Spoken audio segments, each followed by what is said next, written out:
Hello, and welcome to Book Circle. I'm Earl Wajenberg.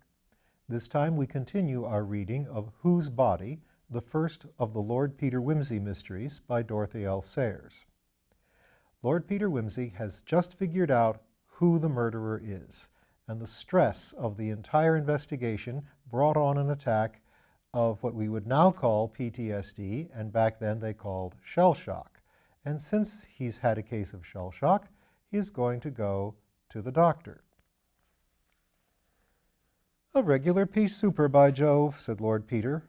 Parker grunted and struggled irritably into an overcoat. "It affords me, if I may say so, the greatest satisfaction," continued the noble lord, "that in a collaboration like ours all the uninteresting and disagreeable routine work is done by you." Parker grunted again. "Do you anticipate any difficulty about the warrant?" inquired Lord Peter. Parker grunted a third time. "I suppose you've seen to it all this business is kept quiet?" "Of course." "You've muzzled the workhouse people?" "Of course." "And the police?" "Yes." "Because if you haven't, there'll be nobody to arrest." "My dear Wimsey, do you think I'm a fool?" "I had no such hope." Parker grunted finally and departed. Lord Peter settled down to a perusal of his Dante. It afforded him no solace. Lord Peter was hampered in his career as a private detective by a public school education.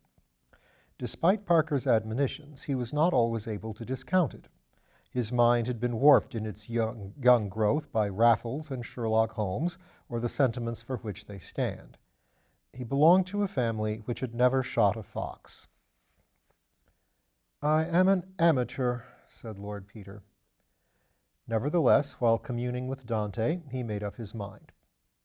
In the afternoon, he found himself in Harley Street. Sir Julian Freke might be consulted about one's nerves from 2 till 4 on Tuesdays and Fridays. Lord Peter rang the bell. "Have you an appointment, sir?" inquired the man who opened the door. "No," said Lord Peter, "but will you give Sir Julian my card? I think it possible he may see me without one." He sat down in the beautiful room in which Sir Julian's patients awaited his healing counsel. It was full of people. 2 or 3 fashionably dressed women were discussing shops and servants together and teasing a toy griffin. A big, worried-looking man by himself in a corner looked at his watch 20 times a minute. Peter knew him by sight. It was Winterington, a millionaire who had tried to kill himself a few months ago. He controlled the finances of 5 countries, but he could not control his nerves. The finances of 5 countries were in Sir Julian Freke's capable hands. By the fireplace sat a soldierly-looking young man of about Lord Peter's own age. His face was prematurely lined and worn. He sat bolt upright, his restless eyes darting in the direction of every slightest sound. On the sofa was an elderly woman of modest appearance with a young girl. The girl seemed listless and wretched. The woman's look showed deep affection and anxiety tempered with a timid hope. Close beside Lord Peter was another younger woman with a little girl, and Lord Peter noticed in both of them the broad cheekbones and beautiful gray slanting eyes of the Slav. The child, moving restlessly about, trod on Lord Peter's patent leather toe, and the mother admonished her in French before turning to apologize to Lord Peter. "Mais je vous en prie, madame," said the young man. "It is nothing." "She is nervous, pauvre petite," said the young woman. "You seek advice for her?" "Yes, he is wonderful, the doctor. Figure to yourself, monsieur, she cannot forget, poor child, the things she has seen." She leaned nearer so the child might not hear. "We have escaped from starving Russia 6 months ago. I dare not tell you. She has such quick ears. And then the cries, the tremblings, the convulsions, they all begin again. We were skeletons when we arrived, mon Dieu. But it is better now. See, she is thin, but she is not starved. She would be fatter but for the nerves that keep her from eating. We who are older, we forget. Finally, one learns not to think. But these children, when one is young, monsieur, everything is too much of an impression." Lord Peter escaped from the thraldom of British good form and expressed himself in that language in which sympathy is not condemned to mutism. "But she is much better, said the mother proudly. "The great doctor, he does marvels." "A precious man," said Lord Peter. Ah, monsieur, he is a saint who does miracles. We pray for him, Natasha and me, every day. Is that not so, my dear? And consider, monsieur, that he does it all, this great man, this illustrious man, for nothing at all. When we come here, we have not even the clothes on our backs. We are ruined, famished, and even though we are of good family, it is for nothing. Pardon me, this is in French. Even though we are in good family, but monsieur, in Russia, one, as you know, one has to put up with the insults. It is not worth it, the atrocities. Finally, the great Sir Julian sees us. He says, Madam, your little girl is very interesting to me. Say no more. I cure her for nothing. For les beaux yeux. Ah, monsieur, he is a saint, a veritable saint, and Natasha is much better. Madam, I wish you joy. And you, monsieur? You are young, well, strong. You also suffer? It is still the war, perhaps? A little remains of the shell shock, said Lord Peter. Ah, yes, so many good, brave young men. Sir Julian can spare you a few minutes, my lord, if you will come in now, said the servant. Lord Peter bowed to his neighbor and walked across the waiting room. As the door of the consulting room closed behind him, he remembered having once gone disguised into the staff room of a German officer. He experienced the same feeling, the feeling of being caught in a trap, and a mingling of bravado and shame. He had seen Sir Julian Freke several times from a distance, but never close. Now, while carefully and quite truthfully detailing the circumstances of his recent nervous attack, he considered the man before him. A man taller than himself, with immense breadth of shoulder and wonderful hands, a face beautiful, impassioned, and inhuman, fanatical, compelling eyes, bright blue amid the ruddy bush of hair and beard. They were not the cool and kindly eyes of the family doctor. They were the brooding eyes of the inspired scientist, and they searched one through. Well, thought Lord Peter, I shan't have to be explicit anyhow. Yes, said Sir Julian, yes, you have been working too hard, puzzling your mind, yes. More than that, perhaps, troubling your mind, shall we say. I found myself faced with a very alarming contingency. Yes, unexpectedly, perhaps. Very unexpected indeed. Yes, following on a period of mental and physical strain. Well, perhaps, nothing out of the way. Yes, the unexpected contingency was personal to yourself. It demanded an immediate decision as to my own actions. Yes, in that sense it was certainly personal. Quite so. You would have to assume some responsibility, no doubt. A very grave responsibility, affecting others besides yourself, affecting one other person vitally and a very great number indirectly. Yes, the time was night. You were sitting in the dark? Not at first. I think I put the light out afterward. Quite so. That action would naturally suggest itself to you. Were you warm? I think the fire had died down. My man tells me that my teeth were chattering when I went in to him. Yes. You live in Piccadilly? Yes. Heavy traffic sometimes goes past during the night, I expect. Oh, frequently. Just so. Now, this decision you refer to, you had taken that decision? Yes. Your mind was made up? Oh, yes. You had decided to take the action, whatever it was? Yes. Yes, it involved perhaps a period of inaction. Of comparative inaction, yes. Of suspense, shall we say? Yes, of suspense, certainly. Possibly of some danger? I don't know that that was in my mind at the time. No, it was a case in which you could not possibly consider yourself. If you like to put it that way. Quite so, yes. You had these attacks frequently in 1918? Yes, I was very ill for some months. Quite. Since then they have recurred less frequently? Much less frequently. Yes. When did the last occur? About 9 months ago.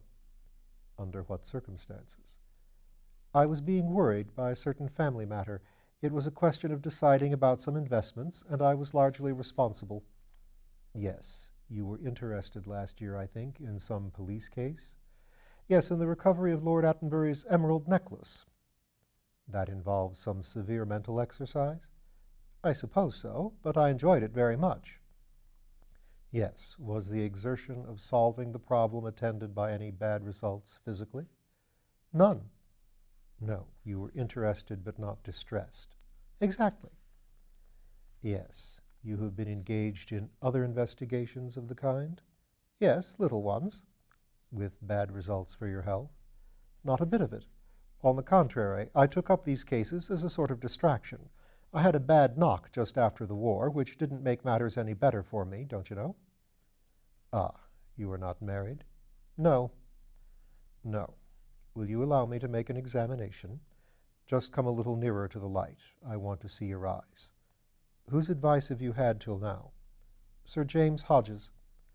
Ah, yes, he was a sad loss to the medical profession, a really great man, a true scientist.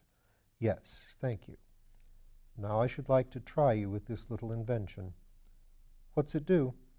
Well, it tells me about your nervous reactions. Will you sit here? The examination that followed was purely medical. When it was concluded, Sir Julian said, "Now, Lord Peter, I'll tell you about yourself in quite untechnical language." "Thanks," said Peter. "That's kind of you. I'm an awful fool about long words." "Yes. Are you fond of private theatricals, Lord Peter?" "Not particularly," said Peter, genuinely surprised. "Awful bore as a rule. Why?" "I thought you might be," said the specialist dryly. "Well now, you know quite well that the strain you put on your nerves during the war has left its mark on you. It has left what I may call old wounds in your brain. Sensations received by your nerve endings sent messages to your brain and produced minute physical changes there, changes we are only beginning to be able to detect, even with our most delicate instruments. These changes in their turns set up sensations, or I should say more accurately that sensations are the names we give to these changes of tissue when we perceive them. We call them horror, fear, sense of responsibility, and so on. Yes, I follow you. Very well. Now, if you stimulate those damaged places in your brain again, you run the risk of opening up the old wounds. I mean that if you get nerve sensations of any kind producing the reactions which we call horror, fear, and sense of responsibility, they may go on to make disturbance right along the old channel and produce in their turn physical changes which you will call by the names you were accustomed to associate with them: dread of German mines, responsibility for the lives of your men, strained attention, and the inability to distinguish small sounds through the overpowering noise of guns. I see. This effect would be increased by extraneous circumstances, producing other familiar physical sensations, night, cold, or the rattling of heavy traffic, for instance. Yes. Yes. Old wounds are nearly healed, but not quite. The ordinary exercise of your mental faculties has no bad effect. It is only when you excite the injured part of your brain. Yes, I see. Yes, you must avoid those occasions. You must learn to be irresponsible, Lord Peter. My friends say I am only too irresponsible already. Very likely. A sensitive nervous temperament often appears so, owing to its mental nimbleness. Oh. Yes, this particular responsibility you were speaking of still rests upon you? Yes, it does. You have not yet completed the course of action on which you have decided? Not yet. You feel bound to carry it through? Oh, yes. I can't back out of it now. No. You are expecting further strain? A certain amount. Do you expect it to last much longer? Very little longer now. Ah, your nerves are not all they should be. No, nothing to be alarmed about, but you must exercise care while undergoing this strain, and afterwards you should take a complete rest. How about a voyage in the Mediterranean or the South Sea or somewhere? Thanks, I'll think about it. Meanwhile, to carry you over the immediate trouble, I will give you something to strengthen your nerves. It will do you no permanent good, you understand, but it will tide you over the bad time, and I will give you a prescription. Thank you. Sir Julian got up and went into a small surgery leading out of the consulting room. Lord Peter watched him move about, boiling something and writing. Presently he returned with a paper and a hypodermic syringe. "Here's the prescription. And now, if you will just roll up your sleeve, I will deal with the necessity of the immediate moment." Lord Peter obediently rolled up his sleeve. Sir Julian Freke selected a portion of his forearm and anointed it with iodine. "What's that you're going to stick into me? Bugs?" The surgeon laughed. "Not exactly," he said. He pinched up a portion of flesh between his finger and thumb. "You've had this kind of thing before, I expect." "Oh, yes," said Lord Peter. He watched the cool fingers, fascinated, and the steady approach of the needle. "Yes, I've had it before. And you know, I don't care frightfully about it." He brought up his right hand, and it closed over the surgeon's wrist like a vice. The silence was like a shock. The blue eyes did not waver. They burned down steadily upon the heavy white lids below them. Then these slowly lifted. The gray eyes met the blue, coldly, steadily, and held them. When lovers embrace, there seems no sound in the world but their own breathing. So the two men breathed face to face. "As you like, of course, Lord Peter," said Sir Julian courteously. "Afraid I'm rather a silly ass," said Lord Peter, "but I never could abide these little gadgets. I had one once that went wrong, gave me a rotten bad time. They make me a bit nervous." "In that case," replied Sir Julian, "it would certainly be better not to have the injection. It might rouse up just those sensations which we are desirous of avoiding. You will take the prescription then, and do what you can to lessen the immediate strain as far as possible." "Oh, yes, I'll take it easy, thanks," said Lord Peter. He rolled his sleeve down neatly. "I'm much obliged to you. If I have any further trouble, I'll look in again." Do, said Sir Julian cheerfully. "Only make an appointment another time. I'm quite rushed these days. I hope your mother is quite well. I saw her the other day at the Battersea inquest. You should have been there. It would have interested you." And a lot has been communicated without actually talking about it. And we will continue with the case next time.